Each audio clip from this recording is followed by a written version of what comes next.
우리 한번 가슴에 손을 얹고 믿음을 고백하고 말씀을 듣도록 하겠습니다. 제가 먼저 고백하겠습니다. 하나님은 나를 사랑하십니다. 나는 그 사랑 안에 있습니다. 하나님은 오늘 나에게 말씀하실 것입니다. 그 말씀에 능력이 있습니다. 그 말씀에 생명이 있습니다. 나의 마음을 하나님께 열겠습니다. 나의 생각을 예수님께 집중하겠습니다. 들은 만큼 변합니다. 들은 만큼 행복해집니다. 저희가 지난주일부터 요한복음 말씀을 보면서 그 가운데 나오는 믿음의 사람들의 모습을 돌아보면서 예수가 묻다라는 제목으로 몇 가지 질문들을 답을 하는 시간을 갖고 있습니다. 오늘 저희가 나누려고 하는 질문은 요한복음 1장 35절부터 51절 말씀을 보면서 누구를 따를 것인가 라는 제목을 가지고 말씀을 나누어 보려고 합니다. 예수님의 공생에 예수께서는 이 땅에 오셔서 요셉과 마리아의 아들로 30년의 인생을 사셨고, 그리고 3년 동안에 그리스도의 삶을 사는 시간을 가졌는데, 이 3년의 시간을 저희는 공생애다 이렇게 말씀을 합니다. 이 공생의 시작은 어떻게 시작되냐 하면, 우리 주님께서 세례 요한에게 나와서 요단강에서 세례를 받으면서 공생애가 시작이 됩니다. 참 놀라운 사실입니다. 사람이 사람에게 세례를 받는 것은 놀라운 일이 아닌데 어떻게 하나님께서 사람에게 세례를 받으시는 것일까? 이런 질문을 하게 됩니다. 그러나 참 놀랍게도 하나님은 사람에게 세례를 받으시면서 이 땅에서 구원 사역을 위한 공생애를 시작하셨습니다. 성경을 기록하기를 우리 예수께서 세례 요한에게 물로 세례를 받으시고 요단강에서 올라올 때에 하늘이 열렸다라고 표현을 하고 있습니다. 하늘이 열리고 하나님의 음성이 들리기 시작합니다. 이는 내 사랑하는 아들이요 내 기뻐하는 아들이다. 그와 동시에 성령이 비둘기처럼 내려와서 우리 주 예수 위에 머물러 있는 모습을 성경에 기록을 하고 있습니다. 이 모습이야말로 구원 사역이 드디어 시작되었음을 알리는 개막식과 같은 것입니다. 우리는 성경을 통해서 이 장면을 보고 있지만 이 장면이 얼마나 장대하였고 얼마나 아름다웠고 얼마나 귀한 장면이었을까 생각을 해보게 됩니다. 이렇게 공생애가 시작이 되었는데, 이제 시작된 공생애가 조금 더 구체적으로 하나하나 이루어지기 시작하는데, 그 첫 시작은, 그 구체적인 사건의 시작은 어떤 위대한 기적이나 사건이 아니었습니다. 그 시작은 우리 주님께서 사람을 만나고 찾는 일이었습니다. 우리는 그것을 제자를 세우는 과정이다 이렇게 설명을 하고, 나중에 그 제자들이 12사도가 되어서 이 땅의 교회에 기둥 같은 사람이 되었는 것을 압니다. 오늘 저희가 보는 요한복음 1장 35절부터 51절 말씀 본문은 이 사도들 중에 5명, 베드로, 안드레, 요한, 빌립, 나다나엘은 다른 쪽에서는 바돌로메라고 이름이 붙여지기도 합니다. 이 5명의 제자를 만나는 장면이 있는 부분이고, 우리가 이 장면을 묵상하면서 예수를 만나는 사람마다 직면하였던 중요한 인생의 질문들, 그 질문을 함께 묵상을 해보려고 합니다. 그 질문은 나는 누구를 따를 것인가? 내 인생을 어디에 드릴 것인가? 내 삶의 방향을 어떻게 할 것인가? 라는 아주 인생 일대의 중요한 물음이었습니다. 예수를 만나는 사람마다 본인이 느꼈던 느끼지 않았던 이 질문 앞에 서야만 됐었고, 그들은 이 질문 앞에 동일하게 대답했습니다. 예수 그리스도를 따르기를 원합니다 이렇게 대답을 했었는데, 오늘 저희가 그런 과정을 묵상하면서 우리 또한 누구를 따라야 되고 우리가 어떻게 따라야 되는가에 대한 얘기들을 나누어 볼 것입니다. 먼저 35절부터 37절까지 말씀을 같이 읽어보겠는데, 제가 먼저 35절 읽겠습니다. 다음날 요한은 제자 2사람과 함께 다시 그 자리에 서 있었습니다.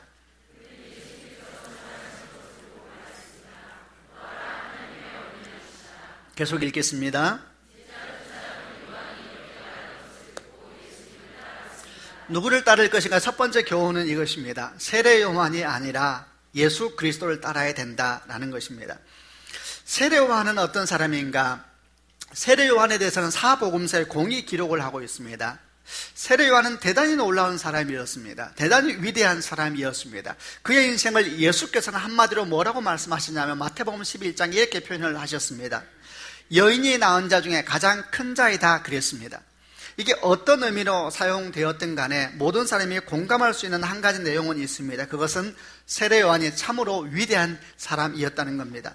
말 그대로 세례 요한은 여인이 낳은 자 중에, 이 땅에 살았던 사람들 중에 정말 위대한 사람의 대표적인 모습을 보여주고 있고, 성경에 나오는 예언자나 선지자 중에서도 아주 대표적으로 상징적으로 주 앞에 존귀한 자여 세상 가운데서 위대한 자의 모습을 보여주고 있습니다. 성경을 가지고 그의 위대함을 조금만 더 연구를 해보면 이렇습니다. 그는 날 때부터 사실은 범상치가 않았습니다. 누가복음 1장을 보게 되면은 세례 요한이 처음 나는 장면에 대한 설명이 나옵니다. 그의 아버지가 제사장 사가랴였습니다. 근데 이 사가랴는 나이가 많았음에도 불구하고 아들이 없었습니다. 어느 날 이 사가랴가 자기 때가 되어서 성전에 들어가서 제사장의 직무를 감당하고 있을 때에 천사가 나타났습니다. 그리고 계시하십니다. 말씀하십니다. 네가 아이를 갖게 될 것이다. 사가랴는 믿을 수가 없었습니다. 너무나 많은 나이였고 아내 엘리사벳도 아이를 낳을 수가 없는 나이였기 때문에 믿을 수가 없을 때에 천사가 그 하나님의 약속에 대해서 사인을 주신데 뭐라고 말하냐면, 아이가 태어날 때까지 너는 말을 못하게 될 것이다, 이렇게 이야기를 하고, 사가랴가 그 천사의 계시를 받고 난 다음에 성전에서 나왔을 때에 그가 말을 못하게 되니까 사람들이 생각하기를 성전 안에서 무엇을 보았구나, 이렇게 생각을 했습니다. 천사가 계시한 것처럼 마침내 세례 요한이 잉태하게 되었고 나중에 해산하게 되었을 때에 그 아이가 태어나게 되었을 때 사가랴가 입이 열리게 되었습니다. 그는 우리 주 예수 그리스도처럼 동정녀에게 태어난 성령으로 잉태한 자녀는 아니었지만은 마치 아브라함의 아들 이삭처럼 사람의 모든 가능성이 끊어진 곳에서 시작된 생명과 같은 사람이었으니까 그의 존재 자체가 기적적으로 시작된 존재입니다. 여러분, 세례 요한은 시작만 그러지 않았습니다. 그의 인생도 너무나 주목할 만합니다. 성경에서 세례 요한의 인생을 설명할 때 항상 주목해야 될 단어가 뭐냐면 광야라는 단어입니다. 세례 요한은 어떤 사람인가? 광야의 사람입니다. 광야의 영성을 가진 사람입니다. 이스라엘 가운데 그가 처음 등장하는 모습이 어떻게 등장하냐면 유대 광야에서 외치는 소리로 등장을 합니다. 이스라엘 백성들에게 회개하라, 이렇게 외치면서 그가 등장하였을 때에 이스라엘 백성들은 그가 광야 가운데 등장한 예언자라는 것을 알았습니다. 유대인들에게 광야는 특별한 곳입니다. 우선 여러분, 이스라엘 나라가 어떻게 시작되었냐면 광야에서 시작된 민족이다, 그래도 틀리지 않습니다. 출애굽기를 보게 되면 이스라엘 민족들이 애굽에 들어가서 400년 이상 노예의 시간을 갖게 되었는데 하나님의 특별한 은혜로 말미암아 모세의 리더십에 의해서 애굽에서 나와서 약속의 땅을 향해서 걸음을 시작했습니다. 여러분, 그런데 애굽에서 나왔을 때 그들은 어떤 사람들이었냐면 한마디로 배우지 못하고 정말 자기밖에 모르는 노예 집단이었습니다. 그런데 이 노예 집단이 민족으로 변화되어지는, 법이 있고 질서가 있고 용사가 되어지는 민족으로 변화되어지는 사건이 어디서 생겼냐면 시내산에서 1년 정도를 머물면서 그 전환점이 됐었습니다. 노예 집단인 그들이 시내산에서 머물면서 주의 말씀, 십계명을 비롯한 말씀을 받게 되었고 제사하는 방법을 배우게 되었고 하나님 백성으로 어떻게 살아야 되는가에 대한 율법의 내용을 받았던 것이 시내산에서 1년 동안 머물 때였는데, 이 시내산이 어디냐면 시내 광야 한가운데 있는 높고 거친 산입니다. 시내산도 광야하고 똑같다는 것입니다. 여러분, 이스라엘 백성은 광야에서 시작된 민족이었습니다. 이스라엘에게 있어서 광야라는 것은 이렇게 특별한 의미를 주었을 뿐만 아니라 또 성경을 보게 되면 하나님께서는 당신의 백성을 일꾼으로 부르실 때에, 그에게 기름을 부으실 때에 어디로 보통 부르셨냐 하면 광야로 부르셔서 훈련을 시키셨습니다. 모세가 그래 했습니다. 이스라엘 민족을 시작하게 했던 위대한 지도자 모세가 그래 했고, 지금도 유대인들이 자기 조상 가운데 최고의 전성기에 때였다고 말하는 다윗이 그랬습니다. 그들은 하나님께서 광야로 부르셔서 하나님의 사람으로 훈련을 시켜주셨습니다. 그래서 유대인들에게서 광야는 어떤 의미인가? 하나님이 일하시는 곳, 하나님의 사람이 예비되는 곳, 이런 느낌으로 광야를 생각하고 있었는데 세례 요한이 광야에서 그들에게 나타나기 시작했습니다. 여러분, 그가 제사장의 외아들이라는 얘기를 했었습니다. 집이 없어서 광야로 간 게 아닙니다. 사람이 싫어서 광야로 간 것이 아니라 그는 하나님께 부름을 받고 하나님께서 그를 준비시키는 자리로 광야에서 머물렀던 것입니다. 성경은 보다도 구체적으로 말을 합니다. 그가 광야에 살았는데 어떻게 살았느냐? 낙타 털옷을 입고 메뚜기를 먹고 석청을 먹고 자랐다 그랬습니다. 옛날에 어떤 목사님 말하기를 좋은 것만 다 먹었네, 이렇게 말하는데 그렇게 해석하면 안 되는 겁니다. 그가 얼마나 검소하게 살았는지, 그가 얼마나 순종적으로 살았는지, 그가 얼마나 순결하게 살았는지를 보여주는 것이 그의 삶의 모습으로 설명되고 있는 것입니다. 여러분, 그는 나는 것도 특별하였지만 삶도 겸손하고 그리고 온유하고 정말 선지자다운 삶을 살았던 사람입니다. 예언자다운 삶을 살았던 것입니다. 그래서 이 세례 요한이 이스라엘 민족 가운데 등장하여서 드디어 회개 세례를 전파하기 시작했을 때에 온 이스라엘은 그를 주목하지 않을 수가 없었습니다. 400년 동안 하나님의 선지자가 안 나오던 시기였습니다. 그런데 하나님께서 저 광야에서 드디어 모세의 뒤를 이어서 다윗의 뒤를 이어서 범상치 않은 정말 선지자다운 선지자, 예언자다운 예언자를 나오게 하신 것입니다. 그러니까 모든 이스라엘은 그를 주목할 수밖에 없었고, 성경은 말하기를 온 이스라엘이 그에게 나와서 무릎을 꿇고 회개의 세례를 받았다, 이렇게 기록이 되어 있습니다. 이 모습을 상상해 보시길 바랍니다. 한두 명이 아니고 온 이스라엘이 그를 바라보고, 저는 이 모습을 묵상하면서 이런 생각이 들었습니다. 아마도 그때 누가 세례요한을 보았으면 대단한 카리스마를 보았을 것입니다. 여러분, 실제로 세례요한을 죽인 사람이 헤롯 왕인데 헤롯 왕이 세례요한을 두려워했습니다. 헤롯을 존중하지 않는 권력자들도 그의 카리스마에 대해서, 그의 권위에 대해서 다 인정을 하고 있었다는 것이죠. 남도 특별하였고 삶도 정말 보통 삶이 아니었고, 게다가 그의 권위, 그의 카리스마가 대단했다는 얘기를 여러분에게 지금 드리고 있습니다. 자, 여러분, 이런 광야의 세례요한을 보았을 때 사람들은 어떤 생각을 했을까요? 사람들 마음에 어떤 생각이 떠올랐을까요? 여러분, 그러자 사람들 마음에 이런 생각이 떠올랐습니다. 저 사람이 그리스도가 아닐까? 이런 생각이 떠올랐습니다. 그래서 모든 이스라엘 백성이 다 그런 마음이 드니까 예루살렘에 있는 지도자들이 사람을 보내서 세례요한에게 묻습니다. 당신이 그리스도입니까? 세례요한이 말합니다. 나는 그리스도가 아닙니다. 당신이 엘리야입니까? 나는 엘리야가 아닙니다. 당신이 오시기로 한 그 선지자입니까? 나는 오시기로 한 그 선지자가 아닙니다. 이렇게 대화가 이루어지고 있지요.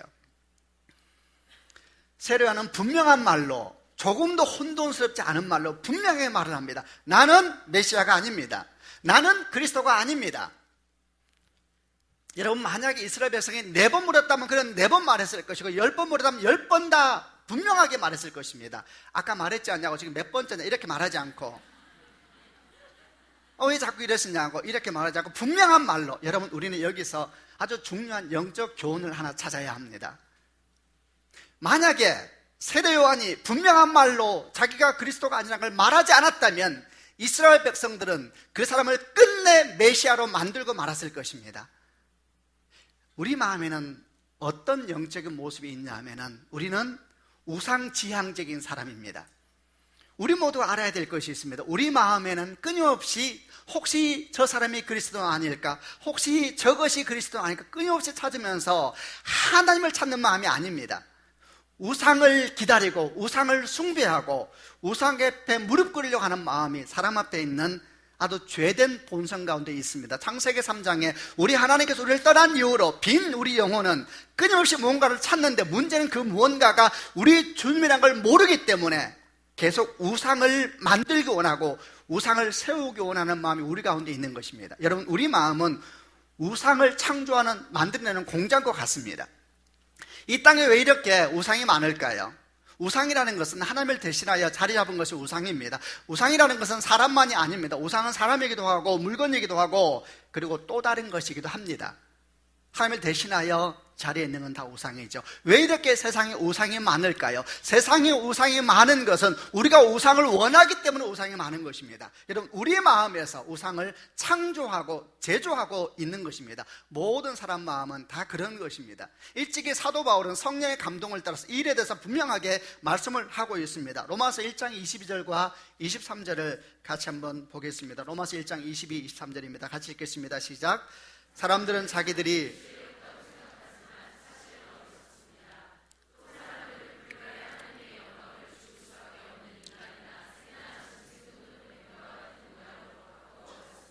이렇게 기록합니다. 사람들은 자기가 지혜롭다고 생각하지만 사실은 어리석습니다. 이런 말씀을 이해할 때에 예수 안 믿는 사람들은 이렇게 이해하면 안 됩니다.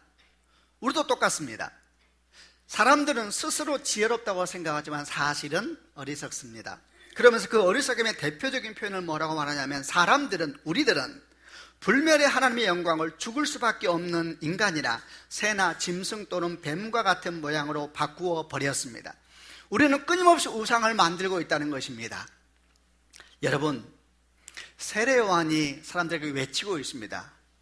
이런 것입니다. 여러분, 어떤 놀라운 기적의 사람을 본 적이 있습니까? 여러분, 어떤 놀라운, 마치 우리 주님께서 다시 오신 것 같은 인격의 사람을 본 적이 있습니까? 아니면 여러분, 어떤 놀라운 엄청난 카리스마의 사람을 본 적이 있습니까? 위대한 예언자, 위대한 선지자, 위대한 말씀의 사자, 그 어떤, 그보다 더한 사람을 보았다 할지라도 여러분, 그리스도는 아닙니다. 제가 어느 날, 지금은 이제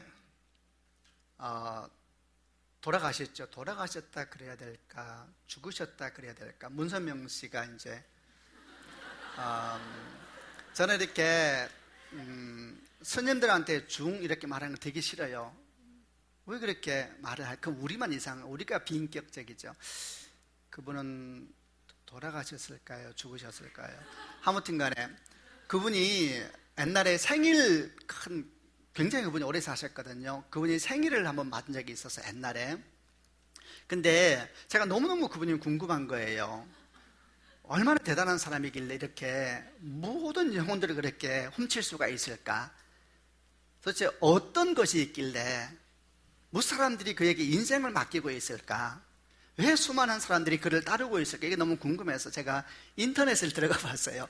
여러분 집에 가서 오늘 설교 적용을 그 인터넷 검색하면 안 돼요. 적용하면 봐서 제가 생일을 축하하는 일종의 예배죠. 그들의 보면서 제가 놀란 것이 있습니다. 굉장히 겸손하더군요. 저는 깜짝 놀랐습니다. 이제 보는데 나이가 굉장히 많은 분이 다 정정하시더라고요. 이렇게 이제 그분이 시간 돼서 딱 나와서 이제 이야기하는 90이 넘은 그때 분이셨어요. 근데 이제 말씀을 하다 말고 옆에 물 한 컵을 먹으면서 이렇게 이야기를 하더라고요. 나이가 먹으면은 목이 자주 이렇게 목이 마릅니다. 목이 자주 마릅니다. 그래서 제가 물 한 잔 먹겠습니다. 그리고 물 한 잔 먹고 쭉 얘기하는데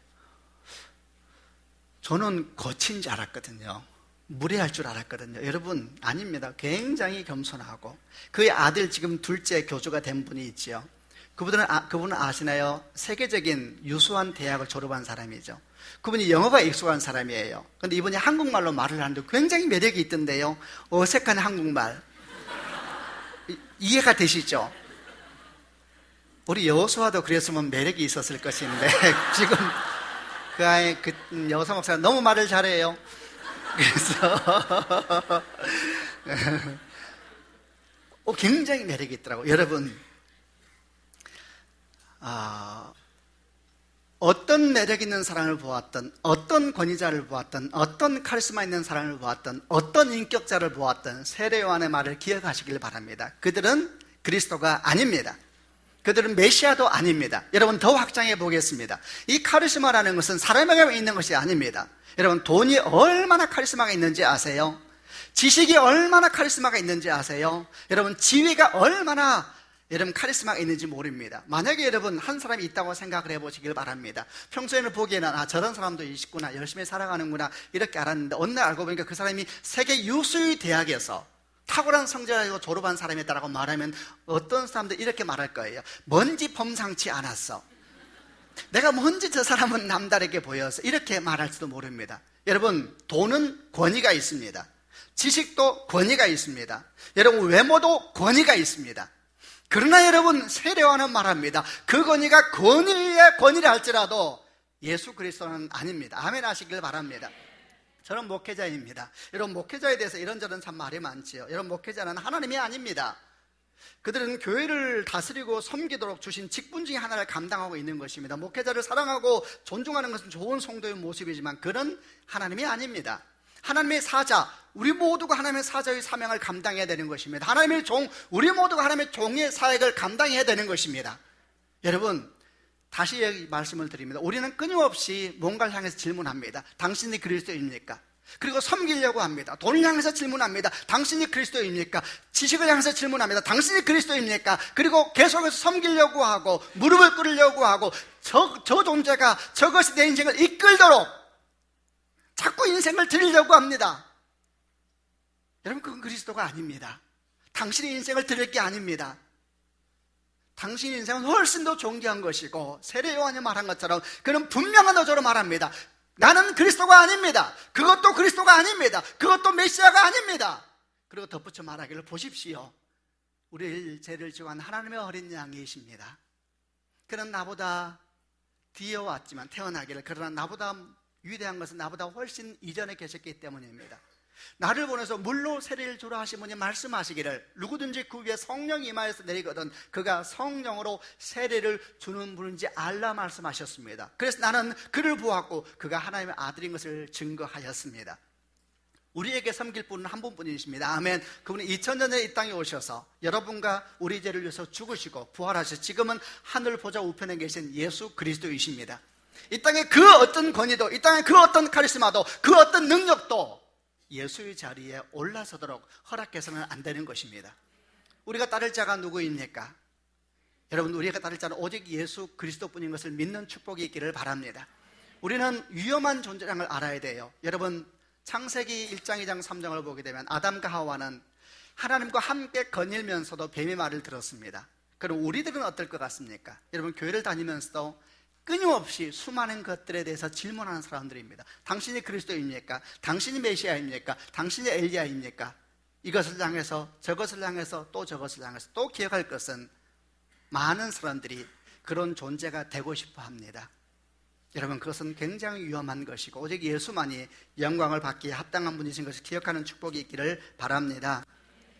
누구를 따를 것일까? 그 두 번째 교훈은 38절부터 46절에 있는 말씀인데 내용이 길기 때문에 38절과 39절 두 절만 읽어보겠습니다. 제가 먼저 38절을 읽겠습니다. 예수님께서 몸을 돌려 자기를 따라오는 두 사람을 돌아보며 물으셨습니다. 원하는 것이 무엇이냐? 그들은 랍비님, 사시는 곳이 어디입니까? 하고 말했습니다. 랍비라는 말은 선생이라는 뜻입니다.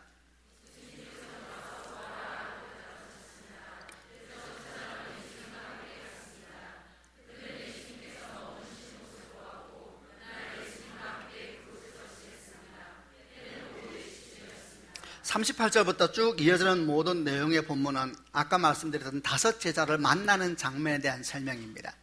그런데 이 내용을 보다 보면 아주 중요한 언어 하나가 반복되고 있는 것을 발견할 수가 있습니다. 그 언어는 39절에서 예수님을 따라오던 세례요한의 두 제자, 그 중에 한 명은 안드레였습니다.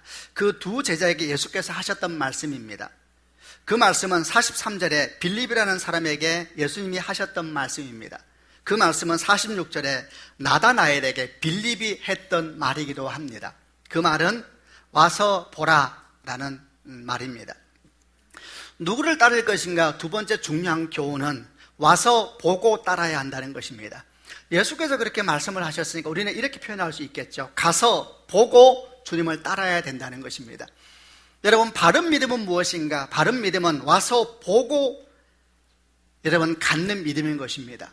와서 보란 얘기는 뭡니까? 직접 보란 이야기입니다. 직접 경험하란 이야기입니다. 오늘 성경을 보게 되면은 5 제자가 다 예수님을 찾아갔습니다. 그런데 주님께서 그들을 오자마자 바로 제자로 삼지 않으셨습니다. 그들에게 뭐라고 말씀하시냐면 와서 보라 그럽니다.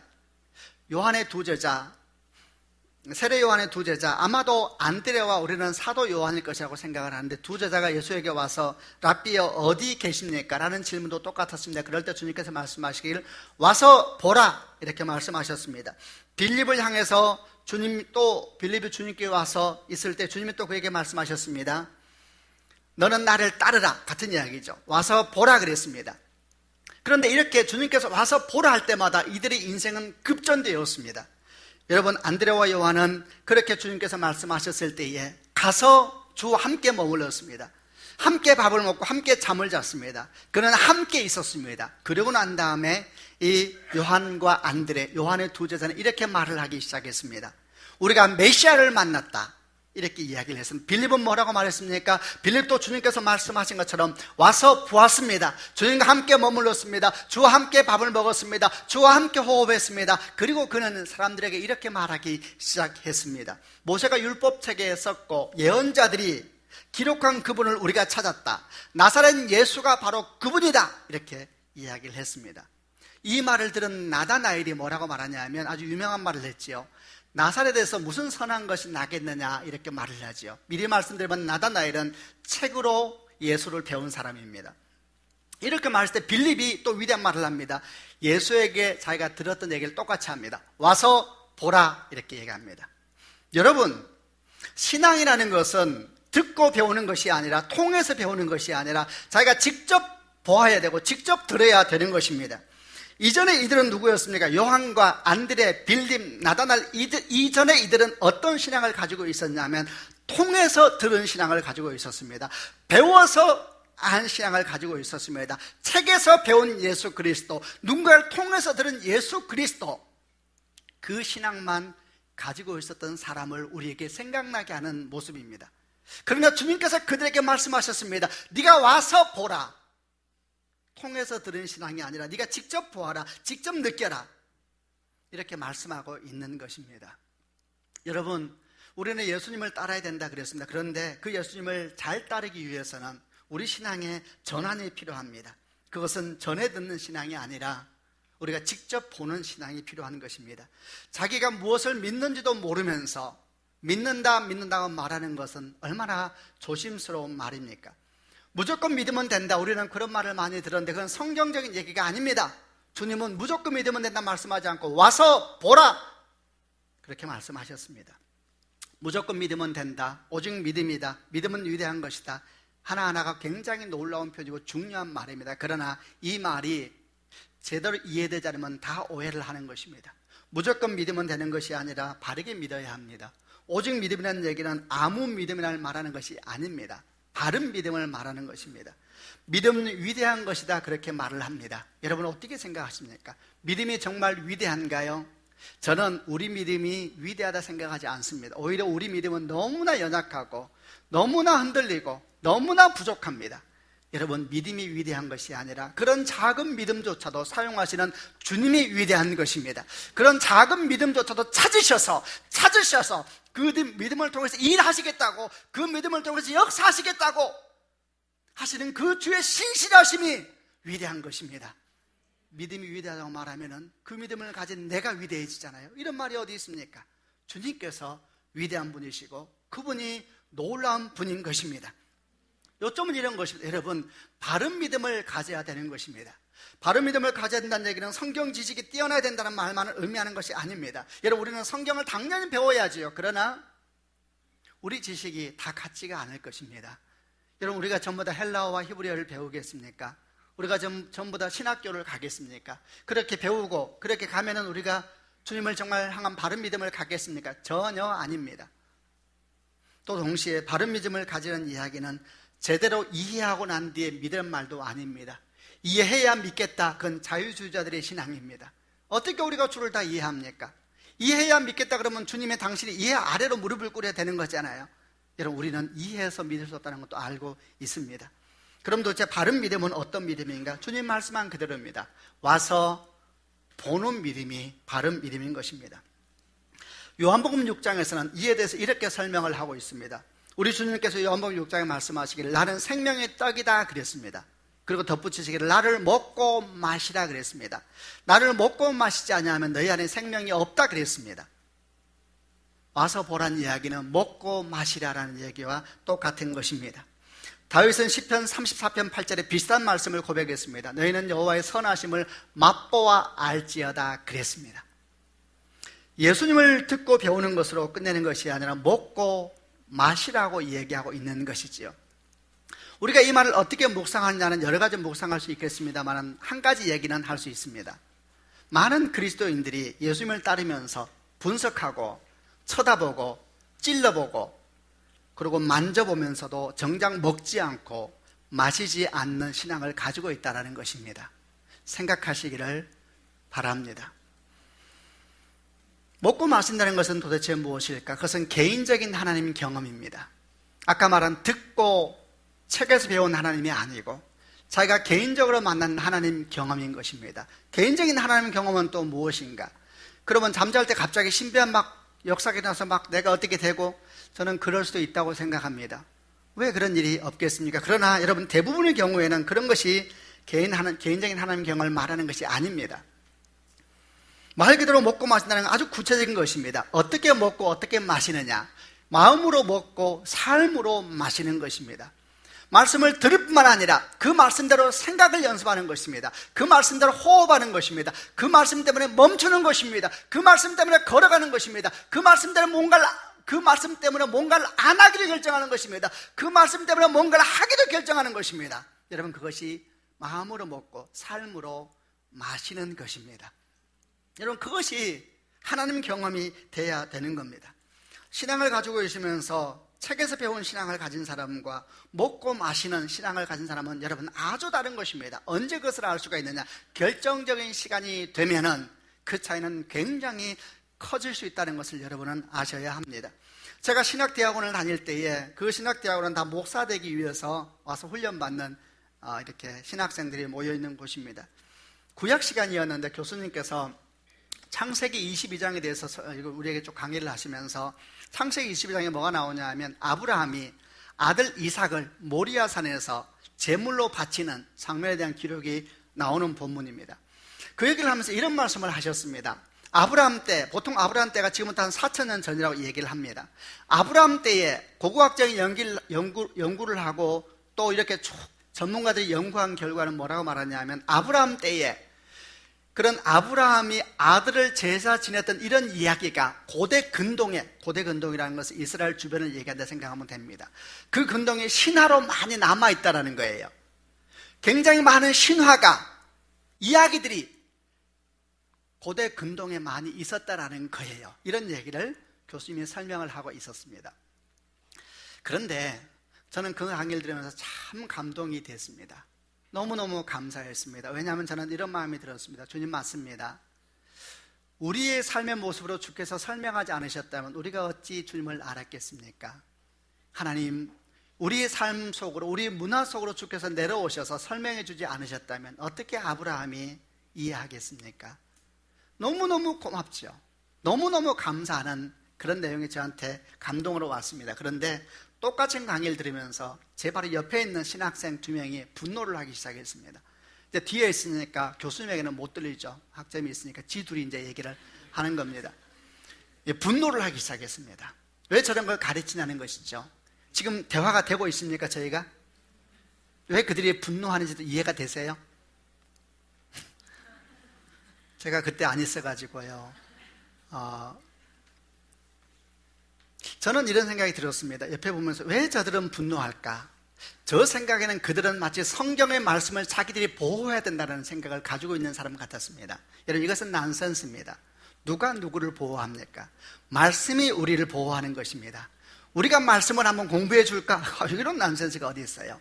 우리가 말씀을 보호하는 것이 아니고 말씀이 우리를 보호하는 것입니다. 근데 그들은 마치 하나님을 보호하는 용사처럼 서 있었습니다. 그리고 성경에 나오는 이야기와 비슷한 것이 그 당시에 고대 그 근동에 신화처럼 많이 있다는 얘기를 들으면서 분노하면서, 그럼 하나님이 마치 없어지는 것처럼, 성경이 거짓말이 되는 것처럼, 그럼 신화가 성경 속으로 들어왔다는 얘기냐라고 생각하는 것처럼 화를 내고 있었습니다.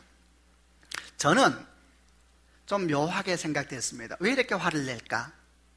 고대 근동에 그런 신화가 있는 것이 뭐가 그렇게 중요할까? 저는 그 감동이라 그랬잖아요. 우리 문화 속으로 들어오지 않으면 어떻게 내가 이해하겠어요? 이 무지한 사람이, 이 고집센 사람이. 저는 이런 생각이 들었습니다. 이 사람들 하나님 안 만났구나. 책으로 하나님을 배운 사람들은 그 책의 내용이 무너지면 하나님도 죽는 것입니다.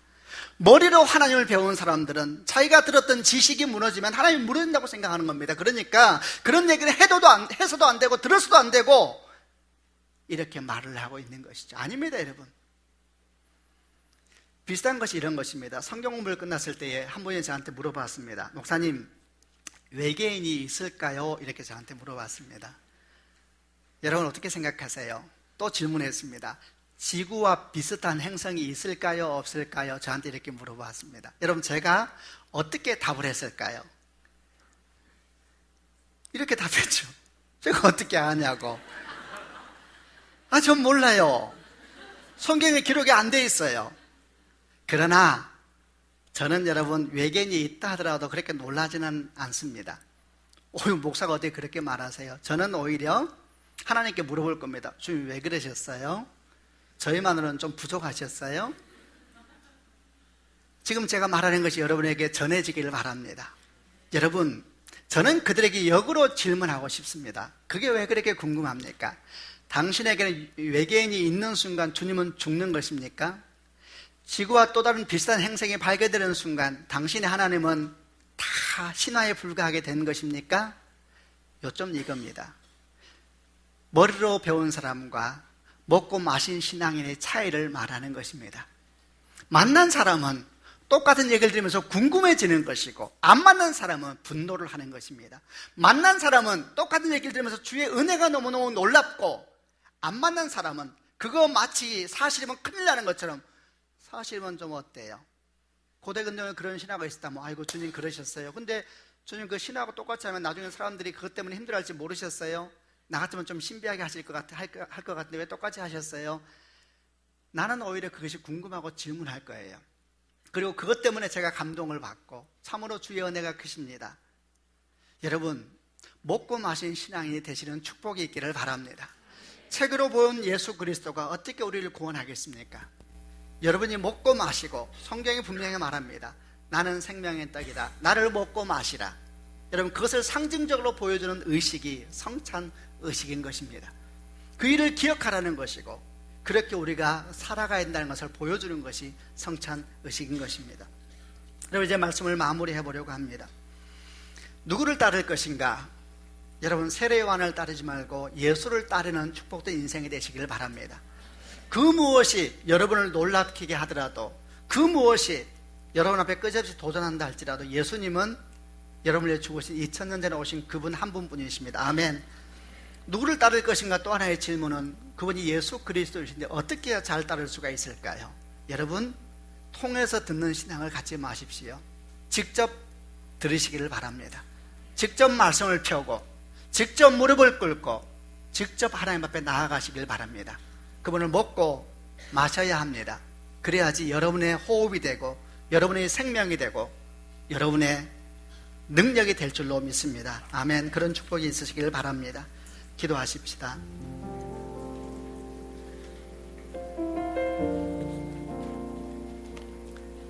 한번 기도할 때 자리에서 한번 다 일어나시기를 바랍니다. 눈을 감고 함께 기도하기를 원합니다. 사랑하는 여러분,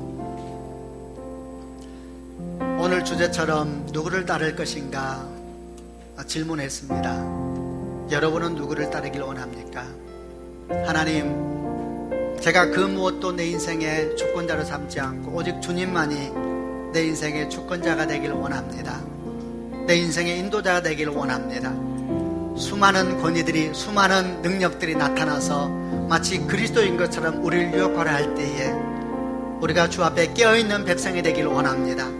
소망하시는 분들은 한번 가슴에 손을 얹으시기를 바랍니다. 또 한 가지 더 생각하겠습니다. 하나님, 제 믿음이 통해서 듣고 책에서 듣는 예수가 아니라 내가 직접 먹고 마시는 예수님을 경험하기를 원합니다. 하나님, 내 신앙이 겉도는 신앙이 되지 않게 해주시고 한가운데로 들어가는 신앙이 되게 해 주옵소서. 그런 분들도 한번 가슴에 손을 얹기를 바랍니다. 그리고 같이 한번 기도하십시다. 하나님은 이 밤에 이 시간에 제가 주 앞에 기도합니다. 제 인생에 오직 한 분 인도자가 되어 주시옵소서. 내 안에 끊임없이 우상을 만들어내려고 하고 내 또한 우상이 데려가는 모든 마음을 거부합니다. 주를 먹고 마시는 신앙으로 내가 다시 한번 견고하게 서게 하여 주시옵소서. 함께 통성으로 하나님께 기도하겠습니다. 살아계신 아버지 하나님, 이 시간 저희가 주 앞에 나아갑니다. 당신이 그리스도입니까? 수많은 카리스마 향하여서, 수많은 영향력을 향하여 우리를 묻고 있습니다. 하나님 아버지, 얼마나 많은 영향력들이 우리 앞에 다가와서 마치 예수님 것처럼 행동하려고 합니다. 마치 하나님 것처럼 행동하려고 합니다. 아버지 하나님, 한 분 예수 그리스도 정말 성령 인생이 되게 하여 주시고, 아버지, 무조건 믿는 것이 아니라 와서 보고 먹고 마시고 믿는 백성들이 되게 하여 주옵소서. 아버지 하나님, 우리 한 사람 한 사람 가운데 우리 개인적으로 경험되기를 원합니다.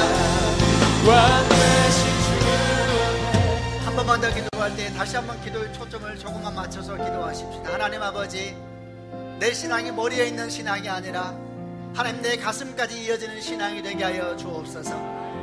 더 이상 듣고 끝나는 신앙이 아니라 통해서 배우는 신앙이 아니라 내가 무릎을 꿇게 하여 주시고 내가 말씀 앞에 서게 하여 주시고 내 이름으로 주님의 이름을 부르는 신앙, 내가 주를 먹고 마시는 신앙으로 다시 한번 서게 하여 주옵소서. 그 제목만을 가지고 한번 하나님께 기도하겠습니다.